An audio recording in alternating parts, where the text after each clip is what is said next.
안녕하십니까? 은퇴 노후 그리고 소소한 삶의 채널 패션오구입니다. 이번 영상은 노후 대책, 국민연금밖에 없어 고민이신 60세, 실사례를 통해 노후 준비 설계 방법을 설명드립니다. 사례, 은퇴를 앞둔 60세 A씨. 요즘 저는 노후 대책 걱정에 밤참을 설칩니다. 다른 동년배들은 매달 생활비가 나오는 연금 상품에 가입해뒀는데 저는 국민연금 외에는 마땅한 수단이 없어요. 그동안 금융상식이 부족하다는 핑계로 살아온 게 후회가 됩니다. 부동산 투자도 했지만 월세 받기가 생각보다 쉽지 않았고 세금과 유지비를 떼면 남는 게 적어서 고민 끝에 얼마 전에 매도한 상태입니다. 이전에 가입해둔 연금저축은 주택을 구입하면서 해약했고 퇴직연금은 중간정산받아 이미 사용했기 때문에 가용자금이 부족합니다. 늦둥이 아들 대학 등록금 마련하느라 50대 때 자금을 모으지 못한 게 이렇게 힘들 줄 몰랐습니다. 그래서 퇴직 후에는 3, 4년여 소득 공백기 동안에 실업급여와 퇴직금 3천만 원으로 충당할 예정입니다. 가진 자금은 부동산 매도 후 남은 자금 2억 5천만 원 뿐입니다. 어떻게 해야 하는지 곧 은퇴 후 살아가야 할 것이 걱정입니다. 자, A씨와 비슷한 상황에 놓이신 분들도 많으실 것이라 생각됩니다. 우선 A씨 노후 대책 못한 문제점을 짚어보죠. 첫째로 기본적인 노후 대책, 연금 저축이 없다는 점, 치명적입니다. 많은 분들 주택 구입하면서 해지를 하는 게 안타깝죠.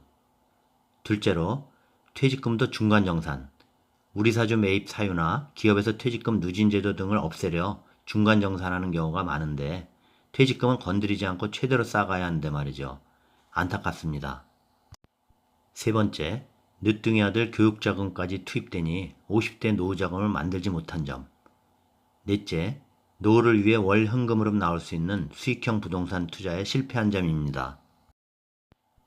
A씨는 3층 연금 중 맨 아래층인 최후의 보루인 국민연금 외에 개인연금, 퇴직연금 등을 쌓아 올리지 못한 것입니다. 여러분들도 이 A씨 사례를 보면 어떤 부분은 공통적으로 겪을 수 있는 사항들일 겁니다. 그럼 현재 A씨의 자산 상황 보겠습니다. 총 자산 8억 8,900만 원, 주택이 6억, 예금이 2억 5천, 예상퇴직금 3천만 원, CMA 계좌에 900만 원.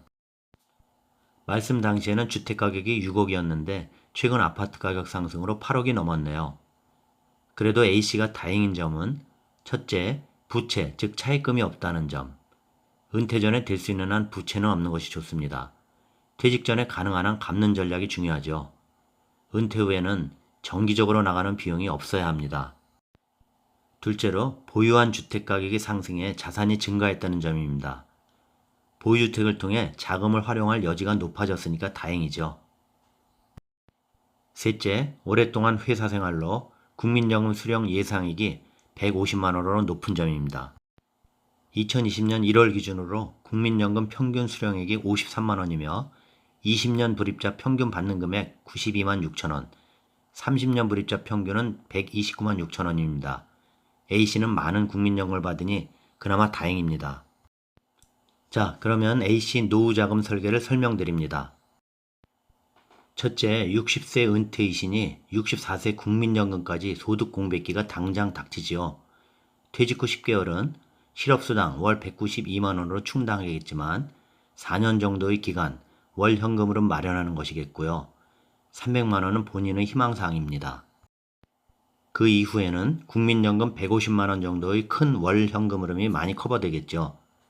둘째, 목표는 은퇴 후 월 현금 흐름은 300만 원 만들어 보기입니다. A씨에게 금융상품으로 이자소득 만들기와 월 지급식 펀드 가입, 비과세 금융상품 가입 등으로 설계할 수는 있겠지만 설계 방법 첫 번째로 먼저 목돈을 가치 있는 배당주에 투자하는 방법이 제일 낫겠습니다. 배당 수익률 6에서 7% 전후 투자하면 2억 5천만 원으로 월 150만 원 전후. 만일 목표 150에 달성하지 못해서 부족액이 발생 시에는 원금 인출이 불가피하게 됩니다.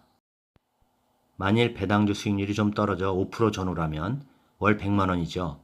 부족 자금은 퇴직금 3천만 원을 퇴직연금으로 전환해서 60세부터 월 50만원씩 4년여 받아서 150만원을 만듭니다. 여기에 주택연금을 더해서 국민연금 수령 시까지 소득 공백기를 넘을 수 있습니다. 설계 방법 두 번째는 문의할 때는 주택가격이 6억이었는데 상승해서 주택이 8억이 되었습니다. 주택연금 활용 시에 60세 이후 가입해서 월 150만원 수령이 가능하겠습니다. 국민연금 전까지 월 현금으로 300만원 사용이 가능하겠네요. 세 번째, 국민연금 수령 후입니다.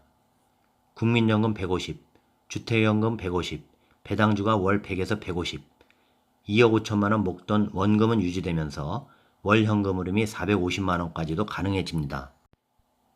여기서 A씨가 주택연금을 선택하지 않으셨거나 배당 수익률이 높았을 경우에는 퇴직금 3천만원도 유지가 가능하겠죠. 또 주택연금을 선택했는데 향후 주택가격이 대폭 상승했다면 해지할 수도 있겠고요. 다만 보증료 등 그동안 받은 금액을 환출해야 하는 부담은 있겠죠. 경제적으로 더욱 여유를 택할 것인지 선택은 A씨가 잘 판단하시면 되겠습니다. 통계자료로 보아도 은퇴 후 부부의 월 적정생활비는 250만원 전후라는 것을 기준으로 판단하시면 되겠네요. 그리고 A씨 현재 자산 상태는 노후 대책이 없다고 해도 우리나라 가구의 중위권을 상회하는 수준입니다. 아무리 서울의 중위권 아파트 평균 가격이 11억 원을 돌파했다고 해도 전국의 가구수로 계산했을 때는 총 자산이 5, 6억만 되어도 우리나라 가구의 50% 수준 이내에 듭니다. 가구당 평균 부채가 9천만 원임을 감안하면 순자산 규모가 4, 5억도 중간 이상에 속하니 A씨는 순자산이 8억 8천, 주택가격 상승을 감안하면 10억 8천이니 훨씬 높은 수준에 랭킹됩니다. 그리고 참고로 50대 직장인의 평균 금융자산은 2억 원 정도입니다. A씨 목돈 2억 5천도 중간 평균은 되는 것이죠. 단지 조금 일찍 노후 준비를 시작했다면 설계한 것보다는 더욱 경제적으로 자유로움이 가능할 것으로 예상은 됩니다. 자, 여기까지입니다. 은퇴를 앞둔 60세 A씨, 현재 자산으로 노후 설계하는 방법 설명드렸습니다. 도움되셨나요? 구독, 좋아요 부탁드립니다. 다음 영상까지 안녕히 계십시오.